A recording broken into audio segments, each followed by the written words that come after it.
welcome to my channel MK's Biovision, and today's topic of discussion is regulation of lac operon. Regulation of lac operon. यहाँ हम देखते हैं कि lack operon का जो regulation है वो दो मैकेनिज्म इन्वॉल्व है। लैक ऑपेरॉन के रेगुलेशन में दो मैकेनिज्म इन्वॉल्व है और एक मैकेनिज्म में रिप्रेसर प्रोटीन कंट्रोल करता है और दूसरा मैकेनिज्म जो है उसको एक्टिवेटर प्रोटीन कंट्रोल करता है। यहां हम देखें कि लैक, ये मान लीजिए आप ई कोलाई का सेल है, ये ई कोलाई का सेल है, ई कोलाई का सेल है और इसके जीनोम पर लैक ऑपेरॉन का जीन है। ये इसके जीनोम पर लैक ऑपेरॉन है और यहाँ रिप्रेसर भी है इसके प्रोटोप्लाज्म में और यहाँ एक्टिवेटर भी है। रिप्रेसर भी है और एक्टिवेटर भी है। अब इस बैक्टीरिया ग्रो कहाँ कर रहा है? हम लोग क्या कर रहे हैं, बैक्टीरिया का कल्चर कर रहे हैं। तो जब बैक्टीरिया का कल्चर कर रहे हैं तो कल्चर मीडियम में क्या डाल रहे हैं? ग्लूकोज डाल रहे हैं या फिर लैक्टोज डाल रहे हैं या दोनों डाल रहे हैं। लैक्टोज डाल रहे हैं या फिर दोनों डाल रहे हैं या फिर बोथ। ठीक है, तो ये जो प्रोटीन है इसमें रेगुलेटरी प्रोटीन, रिप्रेसर और ये जो एक्टिवेटर है, ये एक्टिवेटर प्रोटीन है और ये रिप्रेसर प्रोटीन है। दोनों का काम बाहरी मीडियम में कौन सा कार्बन का सोर्स दिया हुआ है उस पर डिपेंड करता है। ग्लूकोज है तो अलग ढंग से ये काम करेगा, लैक्टोज है तो अलग ढंग से काम करेगा और दोनों है तो इसका मिला जुला मैकेनिज्म काम करेगा। यहां हम निगेटिव रेगुलेशन की बात करते हैं। निगेटिव रेगुलेशन रिप्रेसर के द्वारा होता है। ये कैसे हमारे लैक ऑपेरॉन को रेगुलेट करता है? यहां देखिए कि ये जो रिप्रेसर मॉलिक्यूल है वो टेट्रामर होता है। यहां देखिए लैक ऑपेरॉन से ये रिप्रेसर मॉलिक्यूल बन रहा है, लैक आई जीन के द्वारा प्रोड्यूस हो रहा है और ये फाइनली यहाँ ऑपरेटर पर जाके बाइंड करता है। ये एक्टिव रिप्रेसर है, ये एक्टिव है। ये बाइंड करेगा और बाइंड करने के बाद ये आरएनए पॉलीमरेज को आगे नहीं जाने देगा। आरएनए पॉलीमरेज यहाँ बाइंड करेगा, आगे नहीं जाने देगा और लैक ऑपेरॉन क्या होगा? ऑफ रहेगा, ऑफ। लेकिन दूसरी स्थिति ये है कि यदि मान लीजिए इसको रिप्रेसर को एक जो presence of lactose which is finally converted to allolactose, if allolactose binds with this repressor protein, the repressor gets inactive and this leads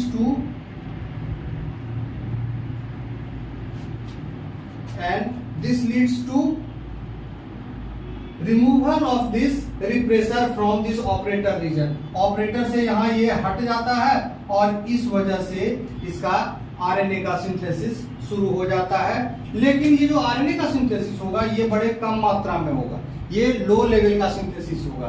तो हम लोगों ने क्या देखा कि रिप्रेसर प्रोटीन बाइंड करता है तो इसको ऑफ कर देता है, लेकिन रिप्रेसर प्रोटीन एलोलैक्टोज की उपस्थिति में यदि बाइंड करता है तो रिप्रेसर इनएक्टिव रिप्रेसर बनाता है और ये इनएक्टिव रिप्रेसर क्या करता है? ये ऑपरेटर से बाइंड नहीं कर पाता है और जैसे ये बाइंड नहीं कर पाएगा यानी कि रिप्रेसर हट गया और रिप्रेसर के हटने की वजह से क्या होता है? ट्रांसक्रिप्शन शुरू हो गया। देखिए यहाँ ट्रांसक्रिप्शन शुरू हो गया, यहाँ रिप्रेसर यहाँ से हट गया है और आरएनए पॉलीमरेज अब आगे की तरफ तीनों जीन्स जो बीटा ग्लैक्टोसाइडेज, परमिएज और ट्रांस एसिटाइलेज हैं, ये तीनों जीन का इक्विमोलर सिंथेसिस यानी कि बराबर मात्रा में ये बनाएगा, क्योंकि ये सभी जो है ये पॉलीसिस्टोनिक आरएनए यहां से लेकर यहां तक बनेंगे। Entire stretch of RNA will code for 3 genes, beta galactosidase, permease and transacetylase, और वो बाद में इसका ट्रांसलेशन होगा और तीन अलग अलग एंजाइम्स बनेंगे। तो ये एंजाइम्स, जो तीन एंजाइम्स बनेंगे, ये किस चीज के लिए होंगे? बीटा ग्लैक्टोसाइडेज जो एंजाइम होगा ये क्या करेगा? लैक्टोज को इसमें आइसोमरेज एक्टिविटीज भी होता है, वो लैक्टोज को एलोलैक्टोज में कन्वर्ट कर देगा, या फिर लैक्टोज को ब्रेक डाउन भी करेगा, लैक्टोज को ब्रेक डाउन ग्लूकोज और ग्लैक्टोज में कर देगा, और इस तरह से बैक्टीरिया उसको यूटिलाइज कर पाएगा। जब वो मोनोमर फॉर्म में, यानी कि लैक्टोज डाइसैकेराइड है, वो मोनोसैकेराइड में कन्वर्ट हो जाता है, और this becomes the readymade food for the bacteria. आप उसको वो ग्लाइकोलाइटिक साइकिल के अंदर ले जाके एटीपी का सिंथेसिस कराएगा। और इसके लिए तो ये जो मैकेनिज्म है, इसमें जो एंजाइम्स इन्वॉल्व है सभी लैक्टोज मेटाबॉलिज्म से रिलेटेड है। लैक्टोज मेटाबॉलिज्म, एक बीटा ग्लैक्टोसाइडेज क्या करता है? लैक्टोज को ब्रेक करता है। दूसरा क्या करता है? परमिएज एंजाइम है, जो परमिएज एंजाइम क्या करता है? ये लैक्टोज को अंदर आने में, यानी कि सेल मेम्ब्रेन, प्लाज्मा मेम्ब्रेन के अंदर आने में मदद करता है, ट्रांसपोर्ट चैनल सिंथेसाइज करता है, ट्रांसमेम्ब्रेन ट्रांसपोर्ट चैनल। और जो ये है ट्रांसएसिटाइलेज है, ये डिटॉक्सिफिकेशन ऑफ कंपाउंड करता है। तो ये तो हुआ निगेटिव रेगुलेशन। पॉजिटिव रेगुलेशन में हम देखते हैं कि पॉजिटिव रेगुलेशन किसके द्वारा किया जाता है? कैटाबॉलिक एक्टिवेटर प्रोटीन के द्वारा किया जाता है। और ये दोनों के दोनों प्रोटीन इसके अंदर मौजूद रहते हैं, इकोलाई के अंदर मौजूद रहते हैं। कैटाबॉलिक एक्टिवेटर प्रोटीन, जिसको हम शॉर्ट में कैप प्रोटीन के भी नाम से जानते हैं, ये कैप प्रोटीन को हम एक दूसरे नाम से CAMP receptor protein, CAMP receptor protein के भी नाम से जानते हैं। और CAMP रिसेप्टर, CAMP क्या होता है? Cyclic adenosine monophosphate. ये साइक्लिक एडिनोसिन मोनोफॉस्फेट जो एंजाइम है, ये न्यूक्लियोटाइड है, ये CRP के साथ कॉम्प्लेक्स बनाता है, और ये एक्टिव कॉम्प्लेक्स बनाता है। ये एक्टिव बनता है, एक्टिव कैप प्रोटीन बनाता है। एक्टिव कैप प्रोटीन कहाँ बाइंड करता है? ये प्रोमोटर रीजन से बाइंड करता है। ये जो एक्टिव कैप प्रोटीन है, ये कैप प्रोटीन को एक्टिव करने के लिए CMP का बनना जरूरी है।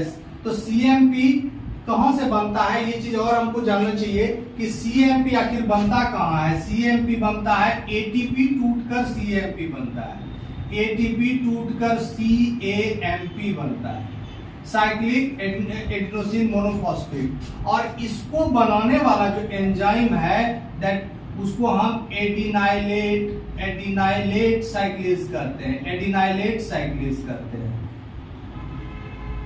कौन सा एंजाइम इसको बनाता है? एडिनाइल। इसको CMP को यहां लिखते हैं, actually there is no space here. इसको ATP टूट के क्या बनाता है? CAMP। C को हम छोटा लिखेंगे, साइक्लिक AMP। इसको बनाने के लिए जो एंजाइम है वो कौन सा है? वो है एडिनाइलेट साइक्लेज, एडिनाइलेट साइक्लेज।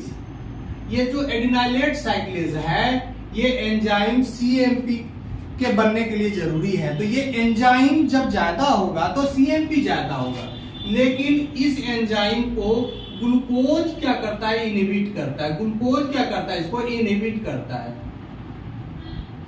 यहां हमने इन्वर्टेड T लिखा, इसका मतलब है कि ग्लूकोज इस एंजाइम को इनहिबिट करता है। जब ग्लूकोज इसको इनहिबिट करेगा तो ग्लूकोज जब ज्यादा होगा, ग्लूकोज ज्यादा होगा तो CMP कम होगा, ग्लूकोज ज्यादा होगा तो CMP कम होगा, CMP कम होगा। तो एक इनवर्स का रिलेशन है ग्लूकोज के उपस्थिति में और CMP के उपस्थिति में। तो हम जब देखते हैं कि CMP जब कम होगा, ग्लूकोज ज्यादा होगा तो CMP कम होगा, और जब CMP कम होगा तो ये कॉम्प्लेक्स भी कम बनेगा। यानी कि ग्लूकोज यदि अवेलेबल है, ग्लूकोज प्रेजेंट है, तो ये कॉम्प्लेक्स कम बनेगा, क्योंकि सीएमपी कम बन रहा है। सीआरपी प्रोटीन तो हमेशा से मौजूद है इसमें और एक्टिवेटर प्रोटीन मौजूद है, लेकिन सीएमपी कॉम्प्लेक्स कम बनेगा। ये एक एक्टिवेटर प्रोटीन है, ये प्रमोटर के नजदीक बाइंड करता है और क्या करता है, इस मैकेनिज्म को फास्ट कर देता है, यानी रेट ऑफ ट्रांसक्रिप्शन को बढ़ा देता है। यहाँ हम देखते हैं कि very few mRNAs are transcribed, but यहाँ you will see that there are many molecules of mRNA produced because of the attachment of this activator protein. Activator protein आ गया यहाँ, कैप प्रोटीन यहाँ लग गया, कैप रिक्वायर सीएमपी। अब ये protein के लगने के बाद क्या हो रहा है कि रेट ऑफ ट्रांसक्रिप्शन जो है ये फास्ट हो गया है, फास्ट हो गया। इसके बिना भी ट्रांसक्रिप्शन हो रहा था लेकिन स्लो हो रहा था, अब इसके आने के बाद फास्ट हो गया, इसके आने के बाद फास्ट हो गया। तो इससे हम ये देखते हैं कि ये जो दोनों मैकेनिज्म है, एक में लैक्टोज का प्रेजेंस जब होता है तो वो लैक ऑफ एरॉन को ऑन कर देता है, और दूसरे में देखते हैं कि ग्लूकोज यदि एब्सेंट हो तो ये फास्ट कर देता है। यानी कि हम इस रूप में इसको समझ सकते हैं कि जैसे हम गाड़ी चला रहे हैं तो गाड़ी चलाने के लिए इंजन को ऑन करना जरूरी है, तो ऑन ऑफ वाला मैकेनिज्म ये रिप्रेसर प्ले करता है, जबकि एक्सेलरेटर का रीजन जो कि स्पीड बढ़ाता है उसका काम ये करता है। तो गाड़ी को चलाने के लिए सबसे पहले इंजन का ऑन होना चाहिए। जब ऑन नहीं होगा तो एक्सेलरेटर क्या कर पाएगा, एक्सेलरेटर कुछ नहीं कर पाएगा। तो इसीलिए हम देखते हैं कि यहाँ रिप्रेसर के साथ इंड्यूसर लगा है, यानी कि इनएक्टिव कर दिया है रिप्रेसर को। रिप्रेसर पहले से यहां से हटा, उसके बाद कैप प्रोटीन लगा। यदि रिप्रेसर यहां लगा रहता, रिप्रेसर ऑपरेटर पर लगा रहता, तो कैप के बाइंड करने से कोई फर्क नहीं पड़ता है ट्रांसक्रिप्शन पर। यहाँ ये हट गया, उसके बाद कैप प्रोटीन लग गया और ये ट्रांसक्रिप्शन बढ़ गया। तो इस तरह से रेट ऑफ ट्रांसक्रिप्शन को, cap protein rate of transcription को बढ़ाता है, जबकि ये रिप्रेसर जो है उस लैक ऑफ एरॉन को ऑन और ऑफ करने का काम करता है। इसको हम, चूंकि ये जो ग्रोथ है बैक्टीरिया का वो दो कार्बन के स्रोत पर डिपेंड करता है। एक स्रोत है इसका लैक्टोज और दूसरा है स्रोत ग्लूकोज। तो इसको हम डायऑक्सिक ग्रोथ करते हैं। इसको समझने के लिए हमें ग्राफ का सहारा लेना पड़ेगा, जिसको डायऑक्सिक ग्रोथ या डायफेजिक ग्रोथ करते हैं। ये जो ग्राफ है ये डायऑक्सिक है या ग्रोथ के लिए है, या डायऑक्सिक या फिर डायफेजिक ग्रोथ। नॉर्मल ग्राफ में हम देखते हैं कि जब कल्चर है, ये टाइम स्केल है, टाइम स्केल ये टाइम है और टाइम बढ़ने के साथ साथ ग्रोथ भी बढ़ेगा, बैक्टीरियल डेंसिटी बढ़ेगा। यहाँ हम देखते हैं कि नॉर्मल जब कोई एक मीडियम का इस्तेमाल करते हैं, हम ग्लूकोज का करें या लैक्टोज का करें, उस स्थिति में ये लॉजिस्टिक कर्व बनाता है इस तरह का। यहाँ ये हो गया लैग फेज, जहां बैक्टीरिया जस्ट डिवीजन स्टार्ट करता है। दूसरा हो गया लॉग फेज या एक्सपोनेंशियल फेज, और ये जो है ये हो गया स्टेशनरी फेज।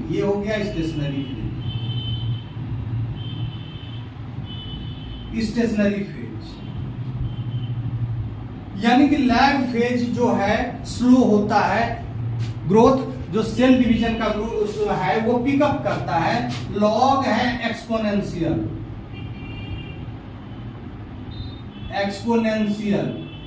यानी कि इस फेज में bacteria 2 to the power n के रेट से मल्टीप्लाई करता है।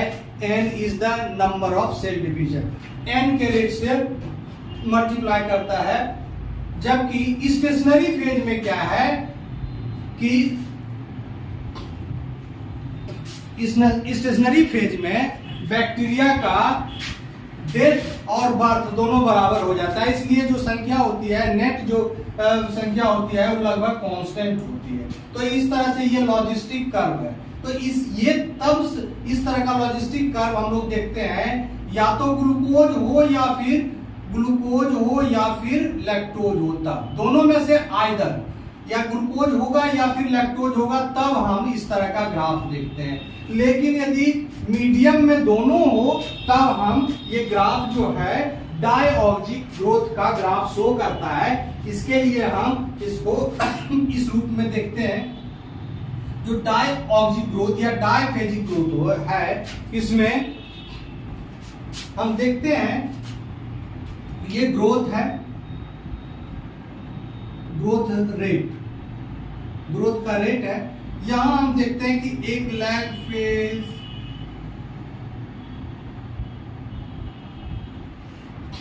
ये वाला जो फेज है,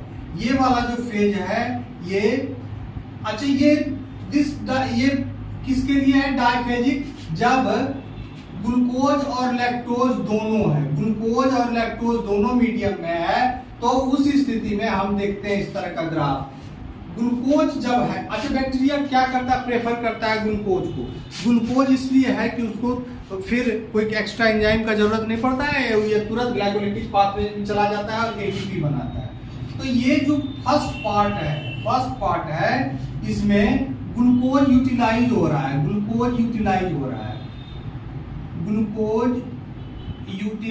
रहा है, जबकि सेकेंड पार्ट में लैक्टोज यूटिलाइज हो रहा है,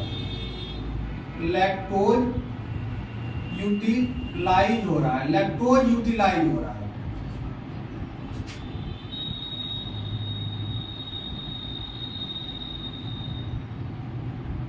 सेकेंड पार्ट में लैक्टोज यूटिलाइज हो रहा है। जब ग्लूकोज यूटिलाइज हो रहा है, तो उस स्थिति में हम लोग ये जानते हैं कि ग्लूकोज जब ज्यादा रहता है तो सीएमपी कम रहता है। तो ये ग्लूकोज यूटिलाइज कर रहा है, ये प्रेफरेंस क्या है? मीडियम में दोनों काफी है, ग्लूकोज भी ज्यादा है, लैक्टोज भी ज्यादा है, लेकिन लैक्टोज को वो पहले खा रहा है। इस स्थिति में ग्लूकोज को पहले खा रहा है, तो ग्लूकोज क्या होगा? धीरे धीरे यूज्ड अप होगा और उसका concentration कमेगा।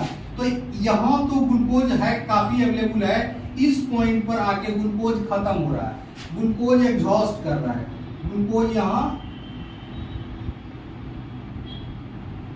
Glucose used up,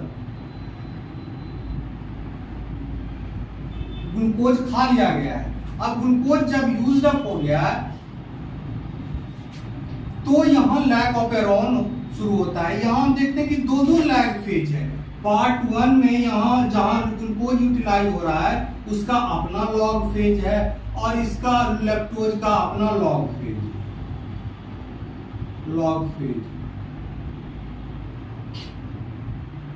phase है।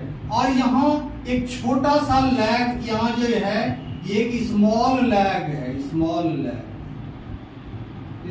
लैग।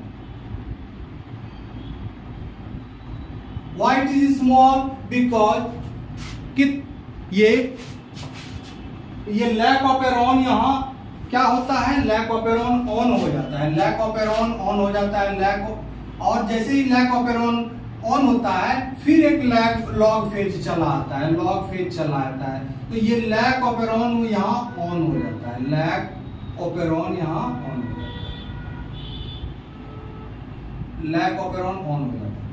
यहां हम देखते हैं कि ग्लूकोज जब ज्यादा होता है तो सीएमपी, यहाँ ग्लूकोज ज्यादा होता है तो सीएमपी कम होता है, यानी कि ग्लूकोज ज्यादा है तो सीएमपी कम होगा, और सीएमपी कम होगा, ग्लूकोज ज्यादा होगा, सीएमपी कम होगा, यानी कि उसने एंजाइम को इनहिबिट किया है, तो एटीपी से सीएमपी बना नहीं है, तो एटीपी जमा हुआ है। इसका मतलब एटीपी क्या है, सेल के अंदर जमा हो गया है। तो ये क्या होगा कि एटीपी हाई होगा, यहां एटीपी हाई। जबकि जब ग्लूकोज ये खत्म हो रहा है तो इस बिंदु पर क्या क्या होगा, ग्लूकोज लो हो जाएगा। यूज्ड अप हुआ तो ग्लूकोज लो हो गया। यहां क्या हो गया कि जैसे ही ग्लूकोज खत्म हो गया, CAMP बढ़ गया, CAMP यहां बढ़ गया, इंक्रीज कर गया, और CAMP बढ़ गया और ATP भी, ATP यहां कम गया, ATP कम गया क्योंकि ग्लूकोज खत्म हो गया, ग्लूकोज खत्म हो गया। और अभी लैक ऑपेरॉन ऑन नहीं हुआ है, तो ATP भी कम गया है। अब क्या है कि सेकेंड फेज में लॉग फेज, लॉग लैक्टोज का यूटिलाइजेशन होता है और एक और लॉग फेज आ जाता है। तो डायफेजिक ग्रोथ में हम क्या देखते हैं कि there are 2 log phases intervened by a small lag phase which is characterized by opening, which is characterized by the switching on of the lac operon. यहाँ लैक ऑपेरॉन ऑन हो जाता है, इसी बिंदु पर लैक ऑपेरॉन ऑन होता है और ये फिर आगे चलता है। तो इसको कहते हैं डायफेजिक ग्रोथ। और इस तरह से हमने इंटायर मैकेनिज्म को देखा। वंस अगेन हम लोग देख लेते हैं फिर से कि ये नेगेटिव रेगुलेशन रिप्रेसर से होता है, और रिप्रेसर फाइनली रिप्रेसर शुरुआत में एक्टिव रहता है और बाद में इंड्यूसर से बाइंड करने के बाद इनएक्टिव हो जाता है, और रिप्रेसर इस तरह से कंट्रोल करता है, यानी कि एलोलैक्टोज से बाइंड करता है, उसके बाद ये हट जाता है, इस तरह से ट्रांसक्रिप्शन शुरू कराता है। और ये कैप प्रोटीन जो है, ये कैप का मैंने फिगर भी बना दिया है, ये इस पर एक लोगो लगा दिया है CMP, सो दैट आप ये समझ सकें कि कैप प्रोटीन जो है बिना CMP के काम नहीं करता है, और CMP लगने के बाद ही ये प्रोमोटर से बाइंड करता है। तो बिना प्रोमोटर पर बिना लोगो या बिना CMP वाला कैप बाइंड नहीं कर पाता है, और इस तरह से ये एक्टिवेट करता है लैक ऑपेरॉन के ट्रांसक्रिप्शन को, जबकि ये इसको ऑन और ऑफ करता है। Sorry. Now come to the mutation of this. अच्छा, ये इसमें एक चीज हम जान लें कि डायफेजिक ग्रोथ के बाद देखा गया है कि एक, हम उसको फुटनोट के लिए भी लिख सकते हैं कि ऐसा देखा गया है कि जो CMP बनाने वाले एंजाइम है, CMP बनाने वाला एंजाइम कौन है, एडिनाइलेट साइक्लेज, और CRP प्रोटीन, ये CRP प्रोटीन है। तो दो प्रोटीन जो है मिलकर एक एक्टिव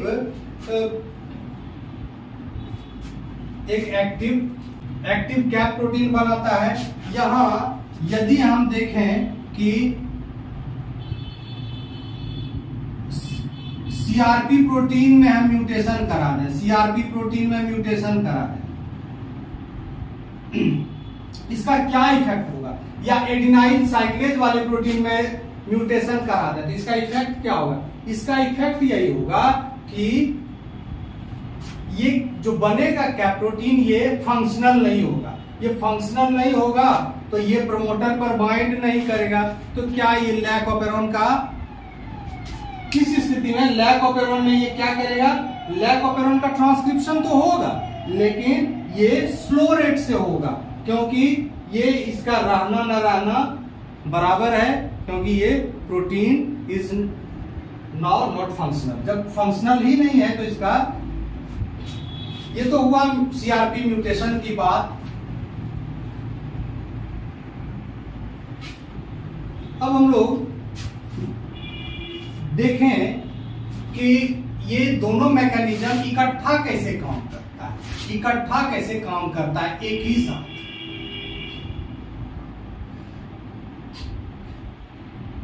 इसके लिए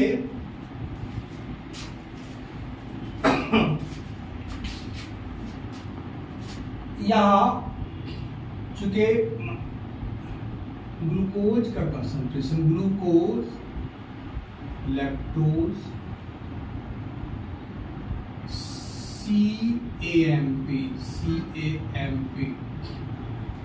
CAMP और फिर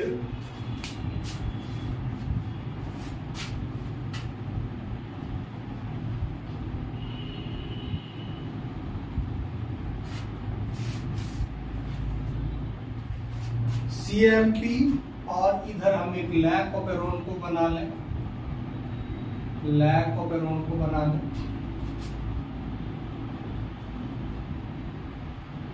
लैक आइजीन,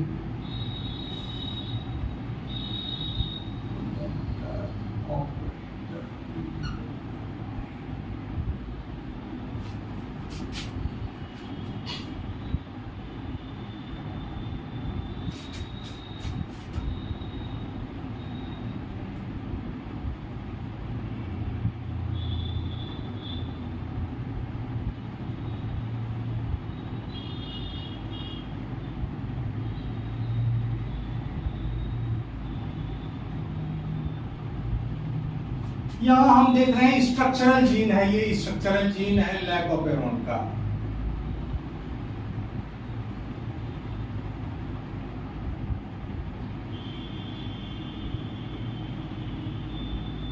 स्ट्रक्चरल जीन है लैकोपेरोन का।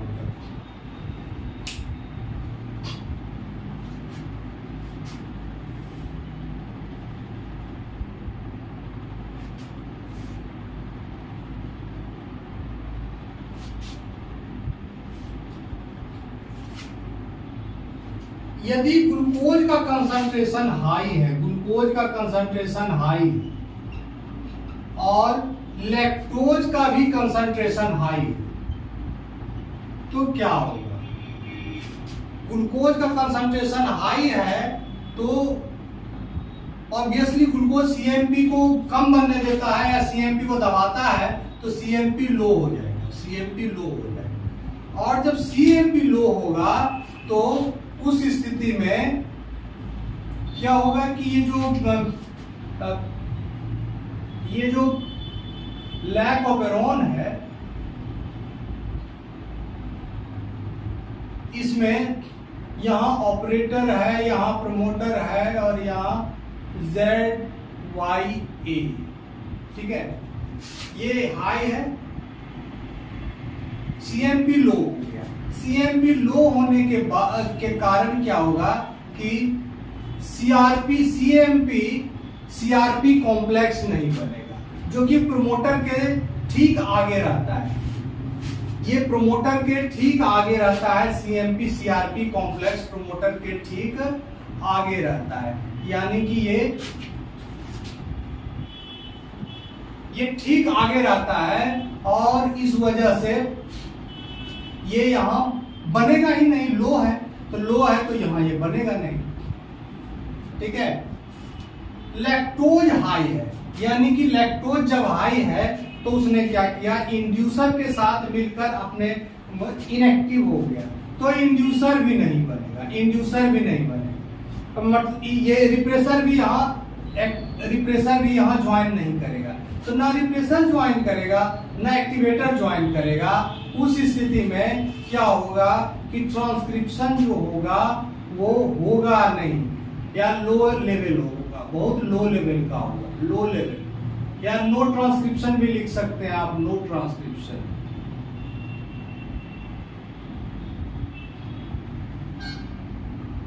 एक्चुअली ऐसा देखा गया है कि there is minimal level of transcription always occurs even in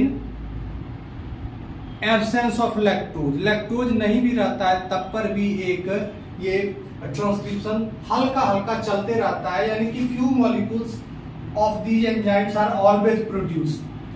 क्यों बनता है इसको हम लोग लास्ट क्लास में हम लोग देख चुके हैं कि परमिएज एंजाइम की जरूरत होती है, इसलिए ये बनता है। अच्छा, यहां हम देखते हैं कि ट्रांसक्रिप्शन नहीं हो रहा है, यहां रिप्रेसर नहीं लगा है क्योंकि लैक्टोज ज्यादा है, लेकिन रिप्रेसर नहीं लगा है, इसके कारण ये पॉलीमरेज यहाँ जुटेगा और ट्रांसक्रिप्शन को लो लेवल ऑफ ट्रांसक्रिप्शन होना चाहिए, लो लेवल ऑफ ट्रांसक्रिप्शन होना चाहिए। ठीक है, अब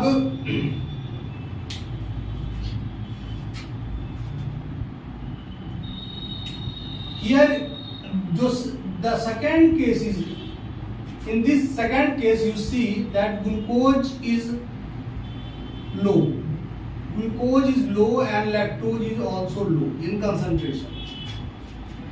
The CMP, if glucose is low, the CMP will be low, CMP भी कम बनेगा, CMP ज्यादा होगा,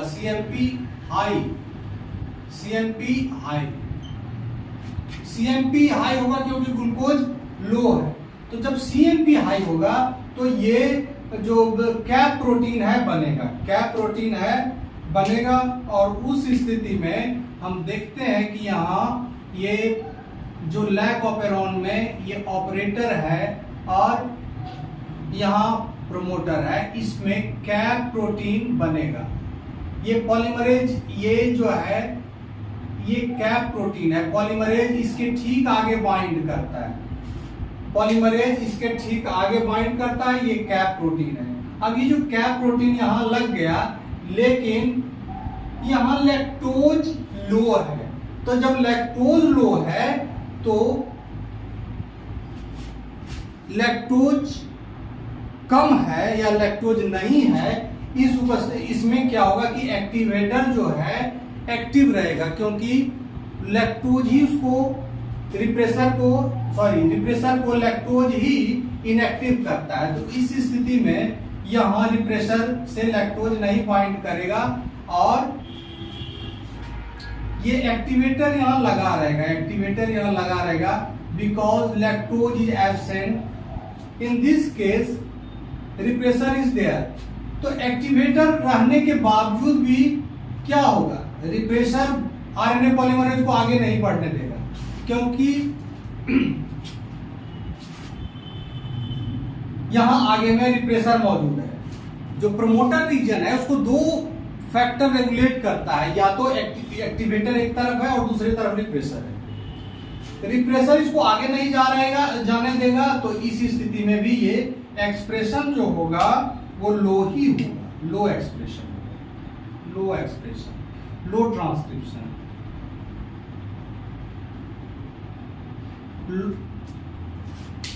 अब थर्ड जो पॉसिबिलिटी है वो ग्लूकोज हाई है और लैक्टोज लो है। इस स्थिति में क्या, ग्लूकोज हाई है तो CMP लो होगा, और जब CMP लो होगा, ये इसके थोड़ा सा सामने लिखते हैं, इसको यहां नहीं तो कंफ्यूजन करेगा। ये लो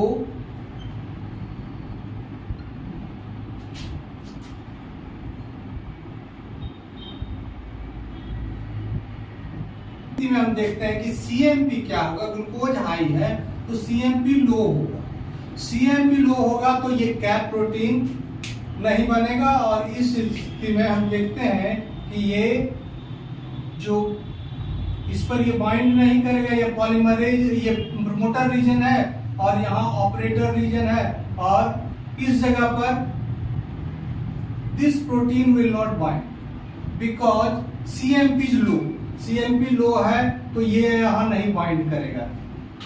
साथ ही साथ लैक्टोज लो है, तो लैक्टोज जब लो है तो रिप्रेसर यहां बाइंड करेगा, रिप्रेसर यहां बाइंड करेगा। ग्लूकोज हाई है तो CMP लो हुआ, तो CMP कॉम्प्लेक्स लो हुआ, और वो यहां जब लो है तो यहां बाइंड नहीं करेगा, और CRP यहाँ बाइंड, ये रिप्रेसर यहाँ बाइंड करेगा। रिप्रेसर क्योंकि यहाँ लैक्टोज कम है, तो रिप्रेसर क्या है, रिप्रेसर एक्टिव है। तो रिप्रेसर जब एक्टिव है तो यहाँ भी ये एक्सप्रेशन लो ही कराएगा, लो ट्रांसक्रिप्शन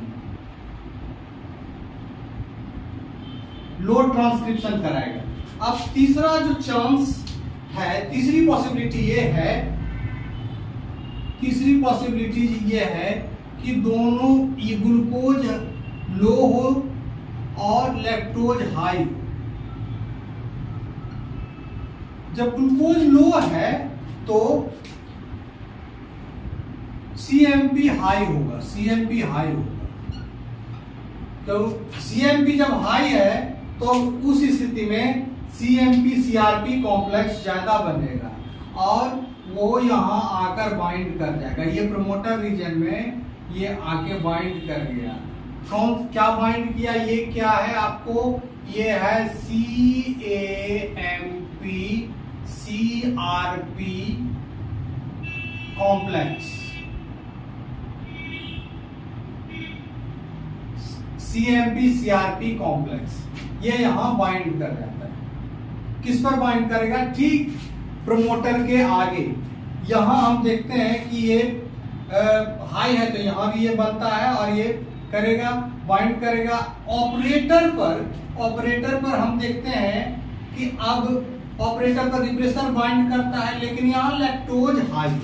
तो लैक्टोज क्या है, इंड्यूसर का काम करता है और लैक्टोज क्या करता है, रिप्रेसर को हटाने का काम करता है। तो यहाँ रिप्रेसर बाइंड नहीं करेगा और इस वजह से यहाँ जो ट्रांसक्रिप्शन होगा, लैक जीन का ट्रांसक्रिप्शन होगा, ये जो ZYA तीनों जीन्स हैं, इसका ट्रांसक्रिप्शन फास्ट होगा, काफी फास्ट होगा। तो ट्रांसक्रिप्शन के फास्ट होने के लिए ये जरूरी है कि ग्लूकोज की उपस्थिति नहीं हो या ग्लूकोज एग्जॉस्ट कर गया हो और लैक्टोज की हाई कंसंट्रेशन हो, लैक्टोज का हाई कंसंट्रेशन हो। इस तरह से हमने ये देखा है कि ये सभी चारों पॉसिबिलिटी में किस तरह से ये काम करता है।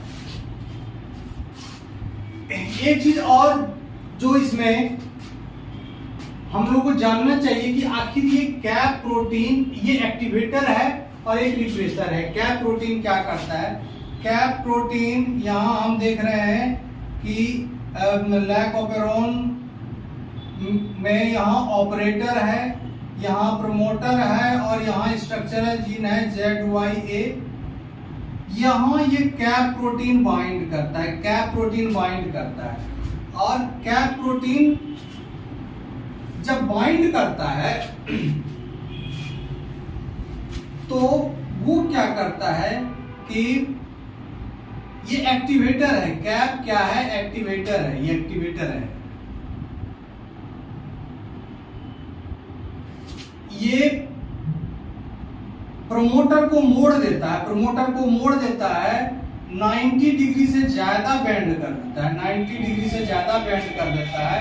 इस वजह से क्या होता है कि एक्टिवेटर, यहाँ एक्टिवेटर लगा हुआ है, ये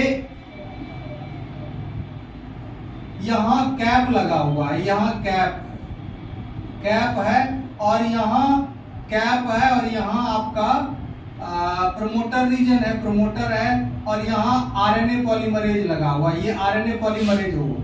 तो कैप क्या करता है, इंटरैक्ट करता है। जब बेंडिंग हो जाएगा तो cap will interact with this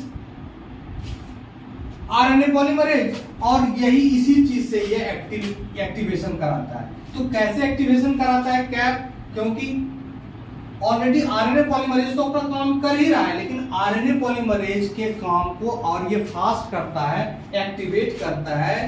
कैसे करता है, by bending the double helix, by bending this promoter region में जो कैप जो बाइंडिंग एरिया है, एक्टिवेशन का जो बाइंडिंग एरिया है, उसने आपको मोड़ के इस RNA पॉलीमरेज के साथ इंटरैक्ट करना शुरू कर दिया है और इसी इंटरैक्शन के वजह से ये एक्टिवेशन फास्टर हुआ है और यहाँ हम ज्यादा कॉपी पाते हैं, किसका, mRNA ट्रांसक्रिप्ट का ज्यादा हम कॉपी पाते हैं।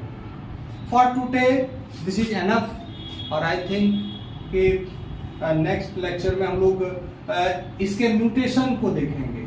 लैक ऑपेरोन में अलग अलग तरह के म्यूटेशन होते हैं और इस म्यूटेशन का क्या कॉन्सिक्वेंस होता है। किस तरह से इसमें म्यूटेशन स्टडीज किया जाता है, इन चीज़ों को हम नेक्स्ट लेक्चर में हम देखेंगे। ठीक है, आज के लिए इतना ही। हमारे चैनल को सब्सक्राइब करना मत भूलिए, लाइक कीजिए, सब्सक्राइब कीजिए और कमेंट भी जरूर कीजिए। ठीक है, ओके, थैंक यू, बाय।